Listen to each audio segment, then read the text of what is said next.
په سلامونه او نیکو هیلو مو هرکلی کوم. امید دی چې روغ جوړ او خوشحاله به یو بله د ظلم انتها یو بل د ګل په شان ځوان ورجېدو.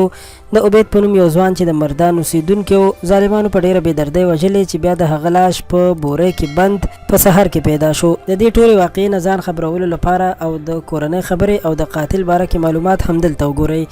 داسې یو ورځ به نه وي چې پښتانه د غم په ټغر کېنني او د پښتنو په کور کې مړي ونه شي. د اویس غم لا سوړ نه و چې په بل کور کې غم راغی او د ګل په شان ځوان چې عبید نوم یې ظالمانو د شپې ځان سره بوتلی دی او په ډېر خراب مرګ یې وژلی دی او سهار یې د هغه لاش یا جسد په بوجۍ کې بند کړی او غورځولی دی.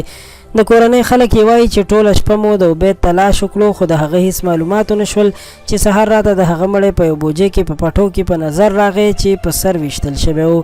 د هغه لپاره د کورنۍ خلکو او نورو کلیوالو هم په احتجاج کې برخه اخیستې ده او زر تر زره یې د قاتل د نیولو او سزا ورکولو غوښتنه کړې ده. میډیا په هره طریقه خپل کردار ادا کوي، خبر تر خلکو رسوي، خو افسوس په عدالتي نظام چې د قاتل د نیولو نه پس هم د څو روپو په خاطر او لالچ داسې وحشي او درنده صفته انسانان خلاص کړي چې سبا ترې بیا نور خلک هم ځان ساتي او د معاشرې دپاره یو ناسور او عذاب جوړ شي. د مرګونو سوداګر دې هلاک شي. نن سبا چې څوک خپل ځان له رزق ګټي او الله پاک یې لږ ښه کړي، پیسې ورسره پیدا شي، بیا یې نور خلک په آرام نه پرېږدي او د پیسو لپاره د هغه د قتل منصوبې جوړوي.